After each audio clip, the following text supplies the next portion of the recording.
Donc nous continuons notre partage sur l'œcuménisme.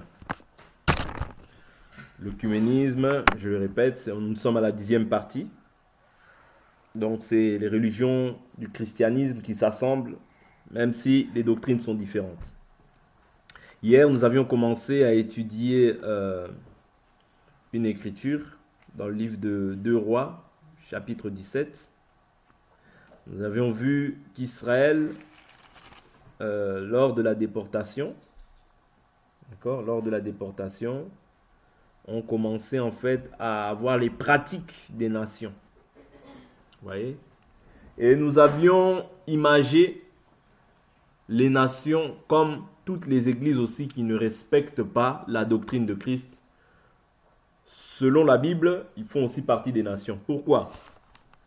Parce que ces églises-là, ou bien ces synagogues-là, ou bien ces dénominations-là, ou ces religions, peu importe le nom qu'on peut attribuer à ces choses-là, ou bien voilà, ces endroits-là. Pour d'autres, c'est carrément leur commerce. Vous voyez, pour d'autres, c'est devenu un commerce parce que c'est leur église. Vous voyez, ce n'est plus l'église de Jésus, mais ça devient maintenant leur église.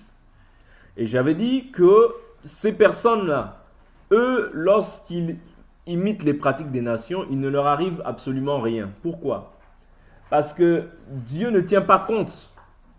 Dieu ne tient pas compte, en fait, de ces églises-là, ouais, de ces dites églises-là. Pourquoi? Parce que dès le départ, ils n'ont pas respecté le fondement. Donc, qu'ils fassent ce qu'ils veulent par la suite, ça ne change absolument rien. Voilà pourquoi il n'y a pas de jugement, vous voyez, auprès d'eux. Il n'y a pas de jugement. Vous voyez, il n'y a pas de jugement parce que Dieu n'approuve pas ce qu'ils font dès le départ. Mais toi, qui as reçu la bonne doctrine, qui as reçu la bonne parole, vous voyez, qui a reçu la bonne parole, toi, quand tu te détournes, le jugement est sur toi. Pourquoi? Parce que toi, tu demeures dans le modèle. Or, Paul nous dit quoi? Quand il va voir les Galates, il dit « Galates insensés ». Vous voyez?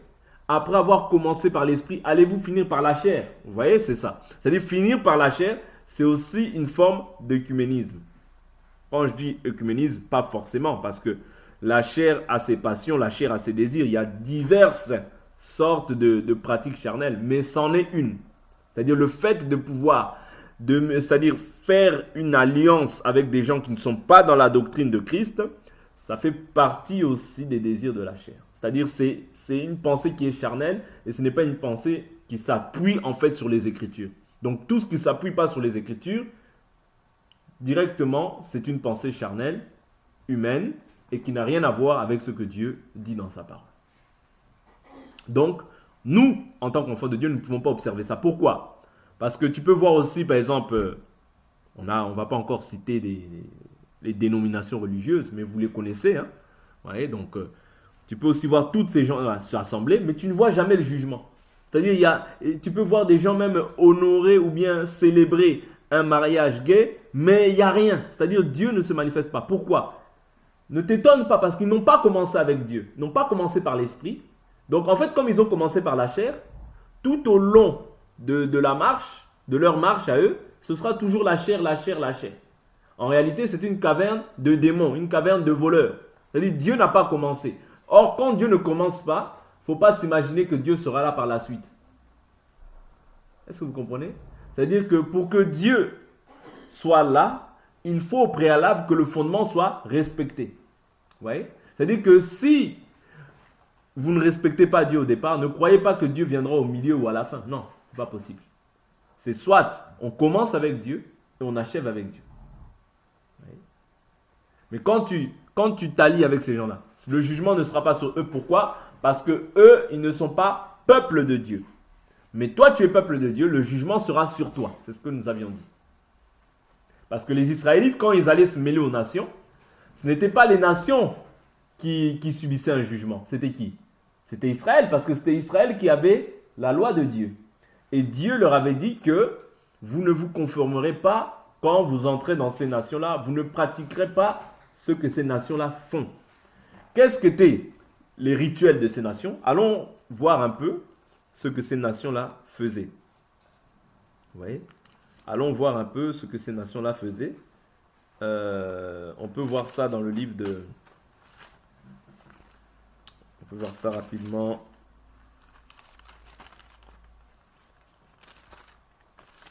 Je vais prendre l'écriture.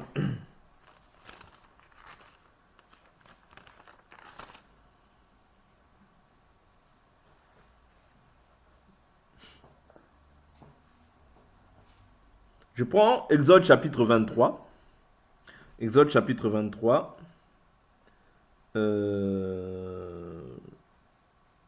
Verset 23.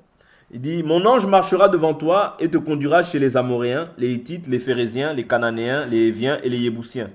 Et je les exterminerai. Tu ne te prosterneras pas devant leurs dieux et tu ne les serviras pas. Tu n'agiras pas comme ils agissent, mais tu les abattras et tu briseras leurs stèles. Vous servirez l'Éternel votre Dieu, il bénira votre pain, votre eau, et j'écarterai la maladie du milieu de toi. Il n'y aura dans ton pays ni femme qui avorte, ni femme stérile. Je vais au verset 32, il dit, tu ne concluras pas d'alliance avec eux, ni avec leurs dieux. Ils n'habiteront pas dans ton pays, de peur qu'ils ne te fassent pécher contre moi, car tu serviras leurs dieux, et ce serait pour toi un piège. Vous comprenez? C'est-à-dire que tu ne peux pas, quand ici c'était le pays vraiment, mais nous aujourd'hui le pays c'est la parole. Ouais. Ici c'est en leur temps c'était vraiment le pays, c'est-à-dire que quand ils allaient, ils prenaient, ils conquérissaient, hein, ils faisaient la conquête d'un pays, d'une nation, ouais. C'est-à-dire ils renversaient leurs hôtels, ils détruisaient, ouais, pour pouvoir maintenant installer leur culte à eux. Et non pas rendre un culte comme eux le faisaient. Voilà pourquoi Dieu dit, vous renverserez leurs autels. Toutes ces choses-là, nous les renversons. Et tu ne concluras surtout pas d'alliance avec eux. Pourquoi? Parce que Dieu sait de quoi il fait l'homme. Les mauvaises compagnies corrompent. C'est-à-dire que quand tu restes toujours avec quelqu'un, tu vas finir par devenir comme lui. S'il se prosterne devant des dieux, toi aussi, tu vas commencer à faire ces choses. Voilà pourquoi tu veux voir quelqu'un de calme. Mais depuis qu'il est avec une personne, il devient bizarre. Les réponses sont bizarres. La manière de parler bizarre. L'habillement bizarre. Pourquoi? Sache qu'il y a une semence qui est entrée dans cette personne. C'est toujours comme ça. Hein? C'est-à-dire la semence, la fréquentation. Voilà pourquoi même vous devez faire attention à vos fréquentations. Parce que sinon même ton langage va changer. Tu vas aller prendre des choses du dehors et les ramener dans la maison. Or ça c'est formellement interdit. En Israël c'est interdit. Ouais? C'est-à-dire que nous, quand on parle d'Israël, là on parle d'Israël selon la chair. Ouais? Mais nous aussi, nous nous référons aux Écritures. Parce que toute Écriture, nous avions dit hier, est utile pour enseigner. Ouais? Pour enseigner. C'est-à-dire, tout ce que nous prenons comme Écriture, c'est afin que nous aussi nous soyons enseignés et que nous comprenions qu'est-ce que Dieu attend de nous et comment Dieu veut que nous puissions marcher dans le siècle présent. Vous comprenez? Dans le siècle présent, Dieu aussi a une manière dont il veut que nous puissions marcher en tant que ses enfants. Ouais, donc ici, nous voyons que Dieu dit dans un premier temps, vous ne conclurez pas d'alliance avec eux. Je prends encore une écriture dans le livre de, allons dans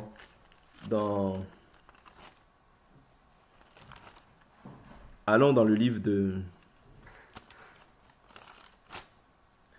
je prends Lévitique chapitre 18 rapidement. Donc Lévitique 18, vous voyez que ça en fait c'était les unions que Dieu n'approuvait pas. Par exemple, il dit vous garderez mes principes et mes ordonnances. L'homme qui les pratiquera vivra par eux. Tu vois, ça ici c'est les lois qu'on appelle les lois morales. Je ne peux pas voir la nudité de mon père. Je ne peux pas aller m'accoupler avec un animal. Vous voyez, toutes ces choses-là. Maintenant, qu'est-ce qu'il est dit à la fin? Je prends juste la fin. La Bible nous dit au verset 27, Lévitique 18, verset 27. Car ce sont là toutes les horreurs qu'ont commises les hommes du pays qui ont été avant vous. Et le pays en a été souillé. Ainsi, le pays ne vous vomira pas à cause de vos souillures, comme il aura vomi les nations qui étaient avant vous. Car tous ceux qui commettront une quelconque de ces horreurs seront retranchés du milieu de leur peuple. Vous voyez?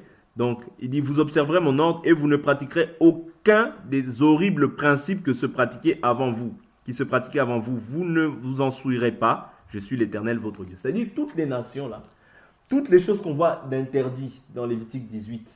Oh, tu n'iras pas avec un animal. Oh, tu n'iras pas avec une femme comme on va avec un homme. Vous voyez? Oh, tu ne feras pas telle ou telle chose. Ces nations-là pratiquaient ces choses.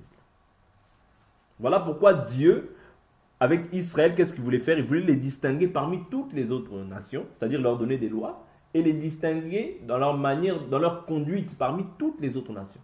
Faire passer son fils par le feu. Vous voyez? Il y a des gens qui font ça encore jusqu'au jour d'aujourd'hui.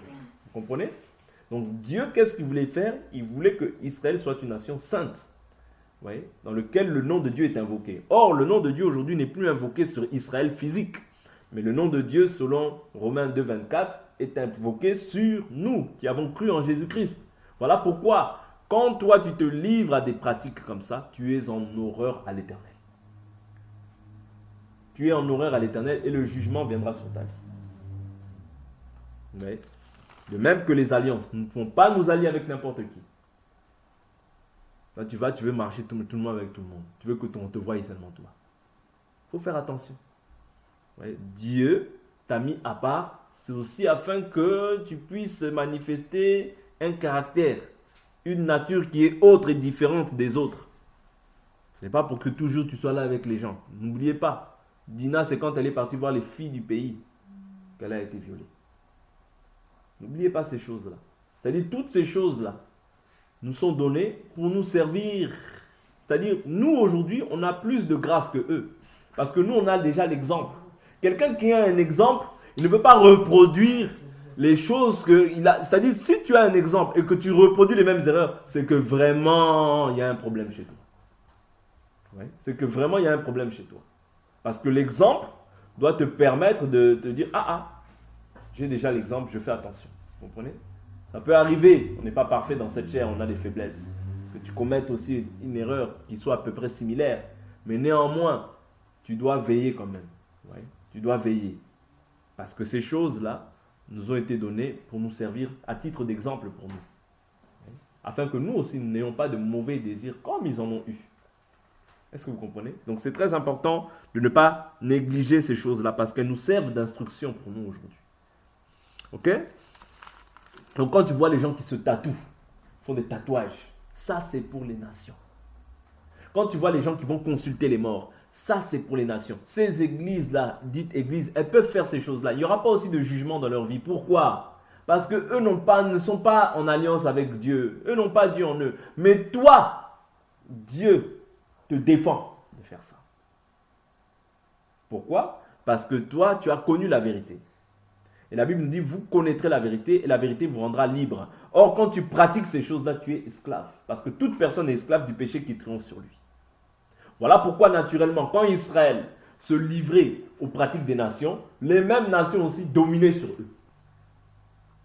Est-ce que vous comprenez? C'est-à-dire qu'ils devenaient assujettis, esclaves des nations. Quand Israël se livrait au péché, ou bien quand Israël imitait les pratiques des nations, Dieu fortifiait les nations afin que les nations puissent faire quoi? Dominer sur eux. Voilà pourquoi quand tu vois quelqu'un qui est esclave du péché, comprends qu'il y a des pratiques des nations qu'il a encore en lui. Voilà pourquoi il ne peut pas dominer. Parce que la Bible nous dit que quand Dieu bénit l'homme, il dit, tu domineras. Ouais, tu domineras. Or, l'homme, c'est l'esprit aussi. Vous comprenez? Tu domineras. Tu assujettiras. Ouais. C'est-à-dire quand tu as l'esprit, tu as la capacité de dominer. Le péché, même s'il est grand comme je ne sais quoi, tu as la capacité de dominer sur ces choses-là. Ouais. Dieu a mis, c'est une capacité divine que Dieu a mis en toi de pouvoir dominer sur le péché. Mais quand tu vois quelqu'un qui est soumis au péché, ça veut dire qu'il a encore en lui des pratiques des nations. Voilà pourquoi ce péché-là domine sur lui. Les péchés dominent sur lui. Pourquoi? Parce qu'en Israël, lorsque les gens se livraient au péché, Dieu fortifiait les nations pour pouvoir les rendre esclaves. C'est comme ça que tu peux voir quelqu'un, un chrétien, mais il met des jeans déchirés. Comprend qu'il a en lui quelque chose des nations. Il a encore en lui un Dieu des nations. Voilà pourquoi les pratiques des nations agissent aussi dans sa vie et il est esclave des pratiques des nations. Voilà pourquoi nous, et les alliances, et la communion avec ces gens-là, nous ne le faisons pas. Pourquoi? parce que nous voulons nous garder purs, nous voulons conserver la domination.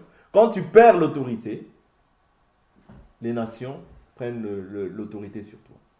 La domination est donnée aux nations pour pouvoir... En réalité, quand un Israélite ou bien quand un chrétien est esclave d'un péché, il doit crier à Dieu. Parce que Israël, quand ils étaient esclaves, qu'est-ce qu'ils faisaient? Ils criaient à Dieu. Ouais. Quand ils criaient à Dieu, oh Dieu, Dieu, Dieu, Dieu avait pitié d'eux, il envoyait encore un libérateur. Mais quand quelqu'un ne crie pas à Dieu, ça veut dire qu'il se plaît dans les pratiques des nations. Ouais. Il se plaît dans les pratiques des nations. Or, nous ne pouvons pas nous plaire. Parce que quand tu as connu la vérité, cette vérité doit te rendre libre. C'est le but de la vérité. Tu ne peux pas dire, tu ne peux pas prétendre avoir connu la vérité et demeurer esclave. Non. Israël, regardez, hein, il y avait les promesses. Voilà pourquoi quand Israël était esclave, il se disait, ah, on a péché. Il comprenait qu'on a péché. On a péché. On a péché. C'est ce qui a fait que Dieu maintenant il envoyait des prophètes pour leur dire, revenez. Vous voyez, il a envoyé des prophètes pour leur dire, voilà, vous avez fait ça, maintenant je vous abandonne. Ah, et là il crie à l'Éternel. Vous comprenez? Donc c'est très important de comprendre que même quand tu fais de l'alliance, c'est un désir de la chair. Parce que nous avions vu Amos 3.3 qui nous disait que deux hommes ne peuvent pas marcher ensemble sans en avoir convenu au préalable. Oui. Quand toi tu commences à marcher avec des gens de mauvaise vie, sache que sa vie va influencer dans la tienne. Vouloir ou non, hein, c'est comme ça. Hein. Même le langage, tu vas adopter son langage. Si c'est une personne bien, la Bible nous dit, l'homme tire le bon et le mauvais trésor de ce qui est en lui. C'est-à-dire, si tu as quelque chose de bien, cette personne aussi va tirer quelque chose de bien en toi. Mais si c'est du mauvais trésor qui sort de ton cœur, cette personne aussi sera infectée. Voilà pourquoi on ne blague pas avec tout ce qui est les fréquentations. On ne blague pas. Si c'est une personne impudique, elle va te communiquer son impudicité. Vouloir ou non. Vous voyez?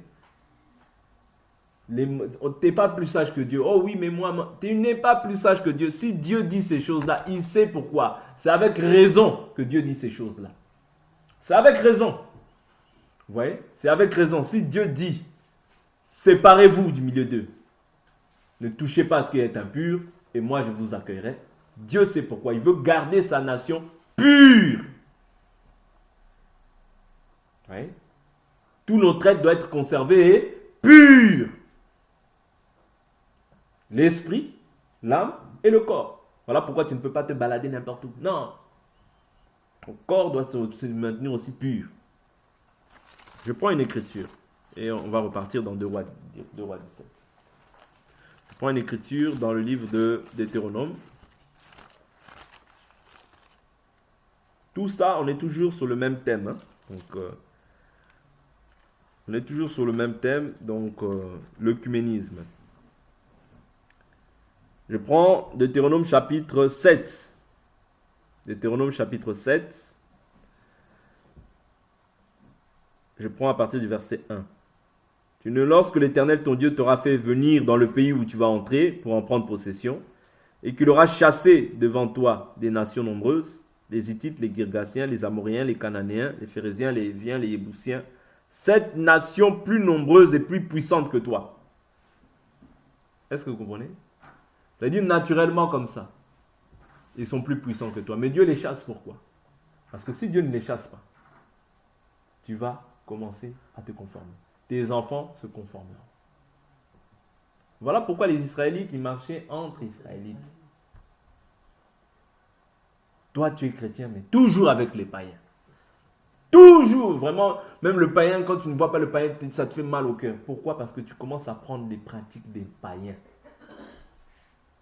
Mais, à la maison, saint. Saint. Mais dehors, le langage change. Tu perds ton temps. Tu deviens ténèbres. Ton cœur va être ténèbres, vouloir ou pas. Garde-toi pur. La vie en Christ, des fois, c'est la solitude. La solitude aussi te taille un caractère. La vie en Christ, là, c'est parfois des fois aussi de la solitude. Par la solitude, Dieu veut aussi t'enseigner que je suis avec toi, je ne t'abandonnerai pas, je ne te délaisserai pas. Toujours, il faut que je sois entouré, faut que je sois entouré pour faire comme les autres, pour faire comme les autres, pour parler comme les autres, pour avoir des jeans déchirés comme les autres, pour faire tout comme les autres, comme les autres. Et ton identité, où elle est? Verset 2. Lorsque l'Éternel, ton Dieu, te les aura livrés et que tu les auras battus, tu les voueras comment, hein? À l'interdit. Tu ne concluras pas d'alliance avec elles et tu ne leur feras pas grâce. Mais vois aujourd'hui les chrétiens. Il est avec un bouddhiste, c'est pas grave. Il est avec, c'est pas grave, tout, c'est pas grave. La légèreté. La légèreté. Est-ce que nous avons à lutter contre la chair et le sang?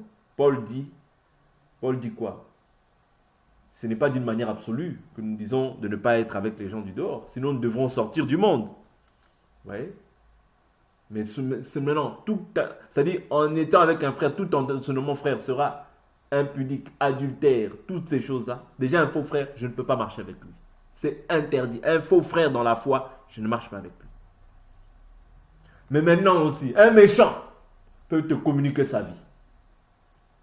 Voilà aussi pourquoi les méchants, la Bible dit heureux l'homme qui ne marche pas selon les conseils des méchants. À force d'écouter, tu commences à croire. Et si c'est la fausseté, tu vas croire en la fausseté. Qu'est-ce que ça fait si on s'allie? Qu'est-ce que ça fait si un catholique prie avec un chrétien? Qu'est-ce que ça fait si un kimanguiste prie avec un chrétien? Ça fait quoi? On prie tous un même Dieu, non? Finalement, je crois que c'est vrai. Ouais. Finalement, au final, tu crois que c'est vrai. Pourquoi? Parce que tu as prêté ton oreille. Et ce qui rentre dans l'oreille vient dans le cœur. Ouais. Donc c'est très important de faire attention à tout ce que tu fais. Verset 3, tu ne contracteras pas de mariage avec ces peuples, tu ne donneras pas ta fille à leur fils, et tu ne prendras pas leur fille pour ton fils.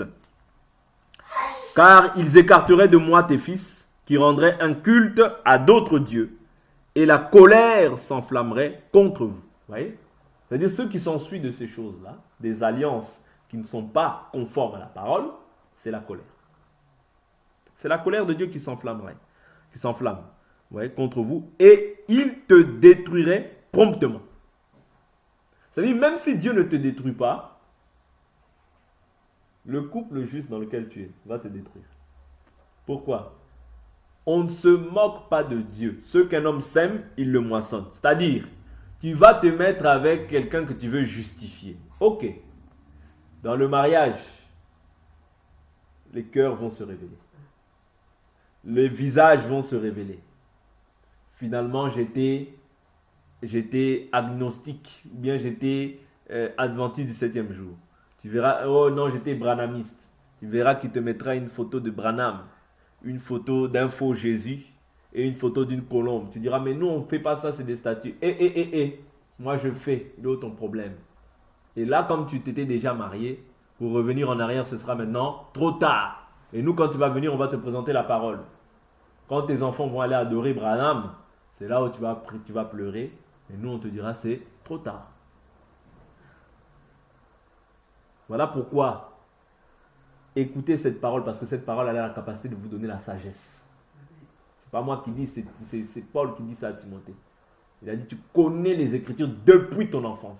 Elles ont la capacité de pouvoir te donner la sagesse en vue du salut. Ton salut, quand toi tu te mets déjà avec un païen, ton salut devient compromis. Ton salut devient compromis. Il faut être forte maintenant dans la prière. Parce que si tu n'es pas forte dans la prière, dans les jeûnes, aïe.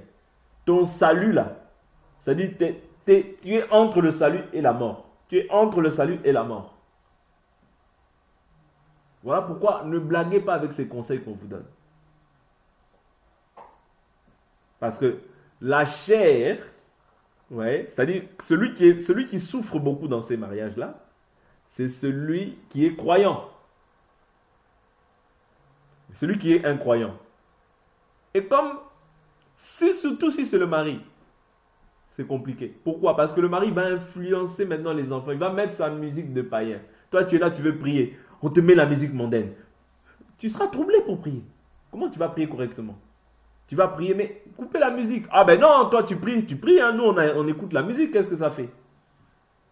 Les enfants aussi. Ils vont écouter. Même si tu les prends. Non, on va prier. Ce qui est cher est cher. Ils préféreront toujours ce qui est cher. Oh, elle est méchante, elle avait toujours compris. Ils préféreront toujours ce qui est cher. Cher. Oui, il va les emmener au McDo, jouer, faire toutes ces choses-là, des activités. Tout ce qui est lié à la chair. C'est ça qu'ils préfèrent. Vous voyez, quand on parle des choses de Dieu, les gens dorment. Pourquoi? Parce que c'est la chair. La chair ne s'affectionne pas aux choses d'en haut. Est-ce que vous comprenez? Voilà pourquoi ne faites pas d'erreur au point de vue du mariage. Fais des erreurs sur tout, mais pas ton mariage. Ne contracte pas d'alliance avec les païens. De peur que toi, tu souffres maintenant dans ton mariage. Très important. Ici, je parle du mariage, mais même dans tout. C'est-à-dire même dans tes amitiés. Fais attention. Parce que même les amitiés peuvent te pousser à aller te prosterner vers des dieux étrangers. Si ce n'est pas des dieux étrangers, ton comportement. Tu vas aller maintenant rencontrer des filles. Pour faire quoi? Tu vas aller rencontrer des hommes pour faire quoi? Si tu n'es pas marié. Oh mais non, c'est simplement un camarade de classe. Après vous vous retrouvez ailleurs. Et après ça avance. Et après ça avance. Et finalement tu tombes.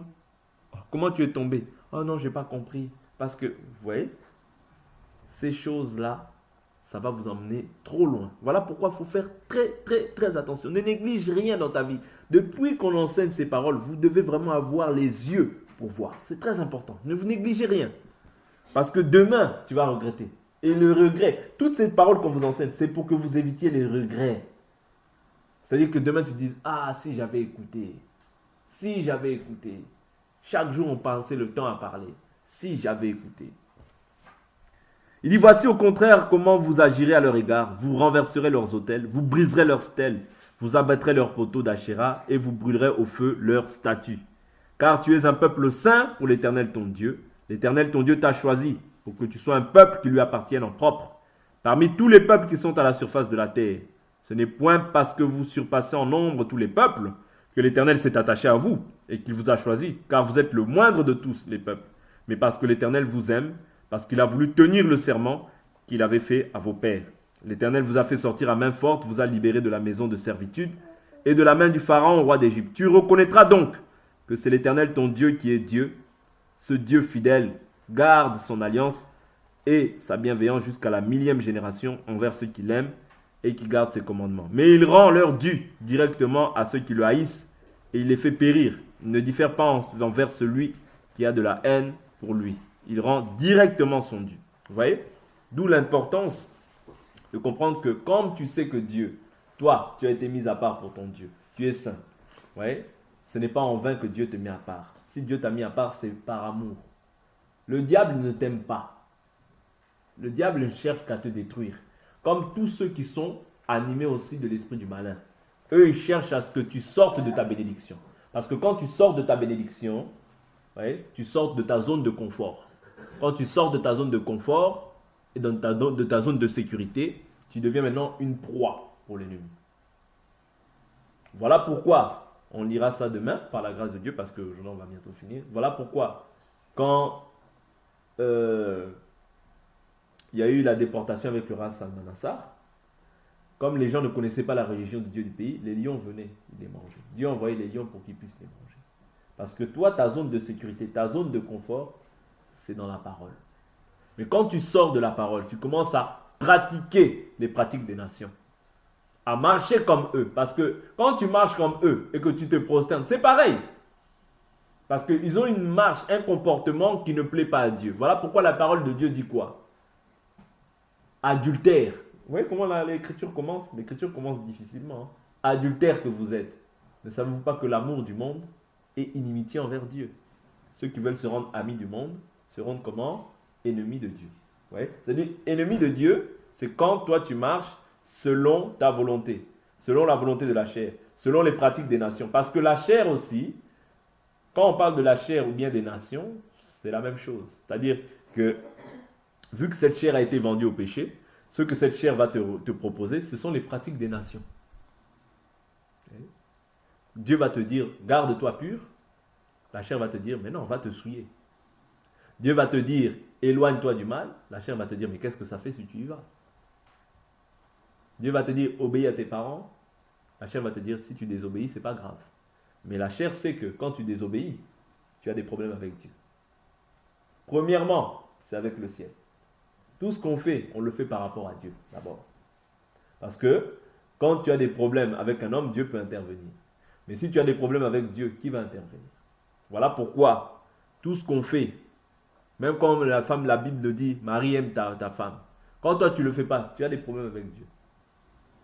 Oh femme obéis, quand tu as des problèmes avec Dieu. Vous voyez? Donc la première relation qu'on contracte, nous, c'est avec Dieu. Vous voyez? Et avec les hommes, quand je vois que cet homme aussi a l'enseignement. Vous voyez, a le même enseignement. Si on n'a pas le même enseignement, c'est pas la peine. Tu prends ta route, je prends ma route. C'est très important. Voilà pourquoi j'insiste, pas de sentiment dans ces choses-là. Parce que l'alliance, c'est-à-dire l'alliance va déterminer soit les bénédictions et les malédictions qui vont aussi s'en suivre. Parce que derrière l'alliance, quand tu la gardes fidèlement, il y a des bénédictions qui t'accompagnent. Mais quand tu la rejettes, il y a aussi des malédictions qui t'accompagnent. Vous comprenez?